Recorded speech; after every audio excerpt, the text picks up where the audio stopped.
Hello scrappers and planet lovers, Tin Man here with another video. So today what I'm going to do is take apart one of these older style Milwaukee shop vacs. Found it on garbage day, unfortunately it doesn't work. As you can see, the body is heavily corroded. The nice thing about one of these is they are 100% scrappable material. I could bring this thing in as is and get tin shred weight, and this is very heavy. This is actually about 26 pounds. However, the nice thing about this is there is, before I bring this in, a lot more material. There is a nice power cord on this. There is some nice copper in the copper motor. There's some silver. So what I'm going to do today is I'm going to take it apart for you, show you how to separate and identify the material, and more importantly, how to maximize your profit and divert this entire thing away from the landfill. So here we go. The first thing I do, very easy, just pop this off. This is where your motor is. As you can see, really nice cord on that. The nice thing about this whole canister here is I can actually throw a lot more stuff in here. As you can see, it is metal. In order to maximize my weight in my load, I will use the inside of that canister. I will load it up with another bunch of steel, and that way it's easier to transport, and I do have a heavier load with less space taken up. The nice thing, I've already cut this wire. A lot of times when people have vacuum cleaners or shop vacs, this is the prized possession. People sometimes will just cut this and leave the rest. The nice thing about this power cord is this is about 1.5 pounds. As you can see, there is a couple nice yellow brass prongs on here. Currently, yellow brass is going for $3.25 a pound. Some people will leave these on for the weight. I do take these off and put them into my yellow brass. And this cord will be going for, right now, about $1.23 a pound. It is classified as what you call 40% copper recovery appliance wire.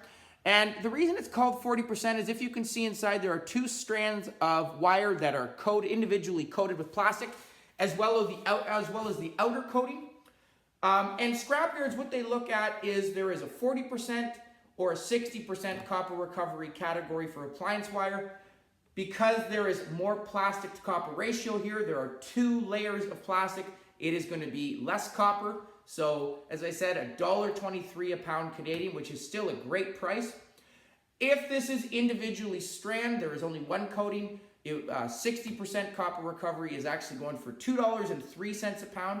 And I actually just released a video talking about the different appliance wires that you will find while scrapping and how to sort them. So if you're interested, go check this out. But again, about 1.5 pounds here, so almost $2 worth of wire, so that's great.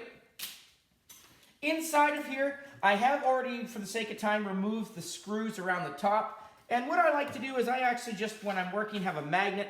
I'll put the screws on here. As you can see, some of them are heavily corroded. Some of them are difficult to get off. The nice thing about this machine, they were very easy to take off.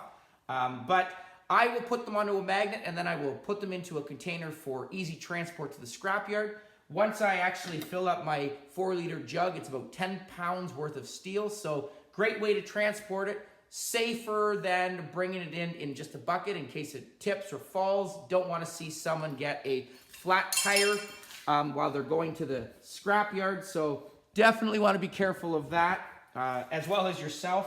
But as I said, I've already removed the bottom part, the top here. The nice thing about this is, even though this outer shell is plastic, there is a handle on here that is metal.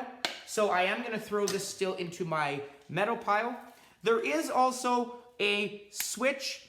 Anytime you have a on and off switch or a type of push button that has a click, there is going to be a small box, like you can see here, that has a silver contact in it.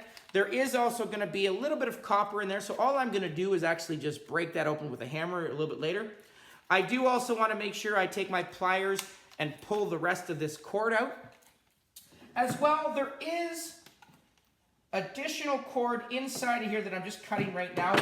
And when I talked about 60% copper recovery, that is what this is. As you can see, this is 1 strand of copper with 1 coating of plastic. So this is your higher value copper wire. So again, this is going for, as I said, $2.03 a pound Canadian. And It is a great thing to separate. Like I said, even though it doesn't look like a lot, it does add up. And when you're talking about, in the long run of 60 pounds, 40%, that's a lot more profit than you would make if you put it all together with your 40% copper recovery. So make sure you separate your wire. And as I said, the rest of this is going to go into my steel pile. Here is the motor. I just also released this. Unfortunately, this is a little bit of plastic. I do actually use these balls. I actually will bring them to school. I'll wash them off, bring them to school, and the kids like to use them. So nice thing is it doesn't go to the landfill. It can be used for something else. And I actually also use it for my son when we play a little bit of t-ball. He's young, so there you go. It's a nice sturdy plastic ball. Okay. The top here, same thing. This is plastic, but as you can see, there as well is a metal ring that has a filter on it. Because it has the steel on it, I can still bring this in to the tin shred pile, so I'm going to do that, which is great. And again, the scrapyards do not care about a little bit of plastic, a little bit of rubber from the wheels, because it just gets melted off anyway. So again, nice thing is this is going to be tin pile. This one, unfortunately, this is the only one that doesn't have any type of steel on it. There is a couple screws that I do need to take out. But again, like I said, because I'm taking it apart, there is a little bit of waste. If I was to bring the whole shop vac in together, this would not be penalized or anything. It would just be, part of your tin shred pile. Here is my motor, the money maker right here. If I put a magnet to it up, there is a lot of steel around that. And I do need to make sure that I pop this cap first. There are screws that I need to also remove. So I'm going to do that just so I can get to it. And I know a lot of people, while I'm doing this, there are a lot of people that refuse now to get vacuum cleaners. The motors, they say, now are becoming a lot more, instead of copper coils, they're becoming more plastic or aluminum coils. And that's true, but the thing is you never know. As you can see there is my coils. And before I take this apart, I am going to do the scratch test.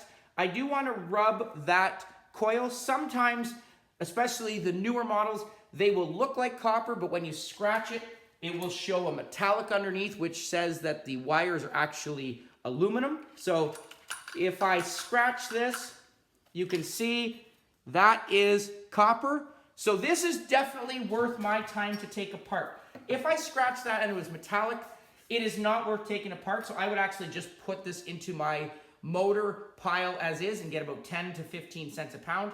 But because this copper is copper, this copper is actually going for number 2 copper, which is currently $4.68 a pound. So well worth it. This is the coat cover on here. This is non-magnetic. This is actually aluminum. So this is clean aluminum. This is going to go for 45 to 60 cents a pound, depending on where you are. So definitely want to make sure I separate that. I'm going to take the filter. I do have to figure out how this opens. I think I just have to actually open it up with a hammer. So, see, a lot dustier. There is metal on here too. So this is actually, if I put a magnet, this is magnetic. So this is another piece of tin. And the nice thing is I have that drum from the vacuum cleaner. I'm just going to put it in. Okay. This wheel is also aluminum. So I am just going to turn this for you. Sorry, I was trying to do 2 things at once. You can see it is a little bit dusty in this vacuum cleaner, but that's okay, and heavily ventilated area. Just need to take that top screw off, so I'm going to do that right now. Take a pair of my vice grips here. And it just comes off unscrewed. The nice thing about it is a lot of the times, these nuts, for example, this is a great condition one. I just put this into a container. I'll be able to use it again. The top comes off. This is another piece of clean aluminum. So 2 pieces of aluminum, and it doesn't weigh a lot, but it all adds up. I have a great big bag of clean aluminum, and as I said, depending on your scrapyard, we got 45 to 60 cents a pound Canadian. Couple nuts there. Do need to now, I think I can just actually hit this out with a hammer. Okay, so there are a couple screws. Oh, sorry, I need to get these screws now. There's a couple additional screws now that I've exposed. I'm going to take those out. And in my another video that I showed was places to find copper or brass. One of the places that I love to find pieces of brass are actually on motors. Even the motors that have aluminum, even though I don't take the aluminum coil off, on the sides there is always these little, I guess, wings. I don't know what they are actually called, but I'm going to take it up to the camera right now. This one does not have brass ones on there, but these wings on other styles, I've never seen them white before, but these will be brass, these things right here. And I will take that out, as well as there's always a small piece of copper in there. So I'm gonna hit this out now. Unfortunately, it's probably pretty stubborn.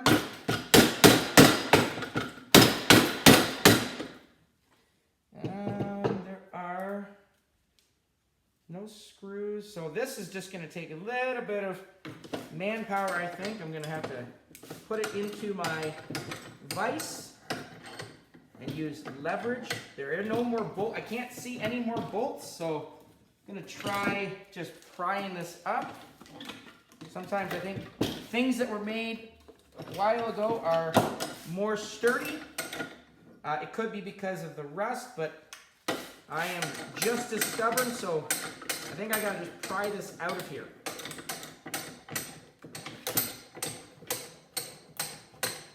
So this is probably the most difficult motor I've seen trying to get out of here. I don't know if it's just sometimes a little bit of rust, I guess, but hopefully just prying it up might work.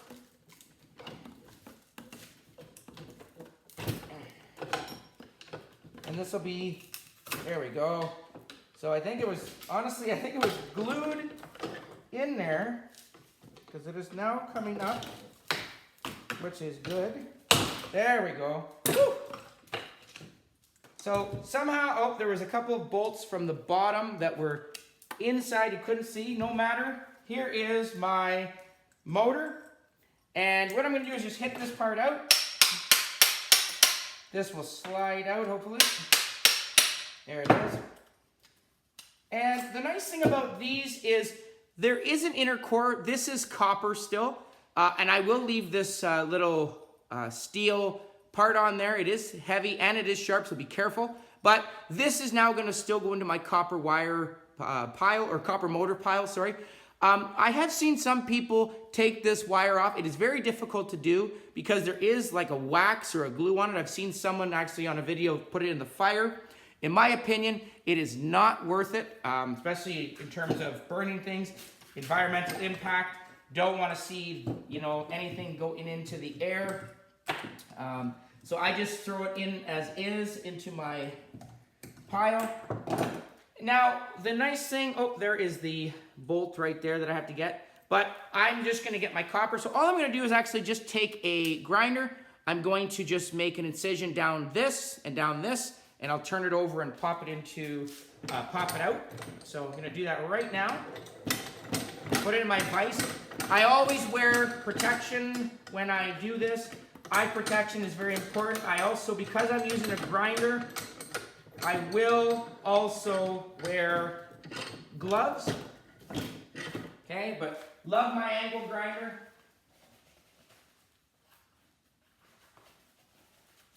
All right, so just gonna make 2 incisions here.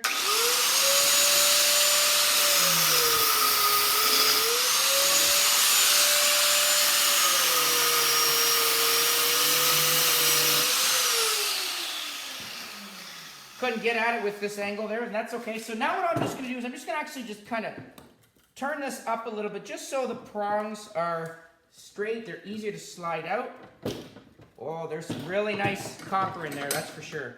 So now I'm just gonna put it back in my vise, and I'm just gonna actually use leverage and just pull it out. So just pop it up, make sure it's in my vise securely.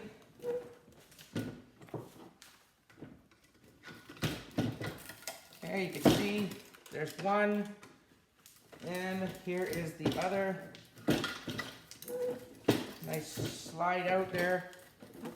There we go. So I have some beautiful, look at the nice copper in there. And there's about 5 or 6 ounces right here of number 2 copper. And all I do is I actually will take this, I will put it into a bag. This is a new bag that I have from Copper Bearing Motors. And as I said, number 2 copper right now is going for $4.68 a pound. These bags that I make do not take a lot of time to add up weight or fill, so I will bring it all in together. So a great source of copper, definitely a great way to maximize your profit for sure.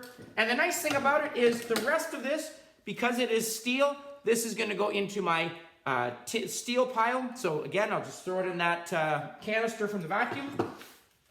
And again, easy, quick way to maximize my profit. As I said, I got a great big canister here that weighs now probably about 22 pounds. I have some clean aluminum. I have some really nice number 2 copper. And someone might say, well, it looks very shiny. It looks like it could be Bear Bright. Bear Bright only pertains to wire that is thicker than 16 gauge. So that's about the thickness of the lead of a pencil. So any wire from your motors and stuff like this is obviously thinner than 16 gauge. It is all going to be number 2 copper. And sometimes when it has glue or finish on it or paint, that is all part of number 2, so you want to put it together. But again, some great number 2 copper. This I still have. This is about a pound of copper bearing motor. A lot of steel, as I said. The screws are going to make sure they go into the bin. And again, a really nice 40% copper recovery appliance cord. Hope you enjoyed the video. Please comment down below, like, share, subscribe, and I'll catch you on the next one. Tin Man out.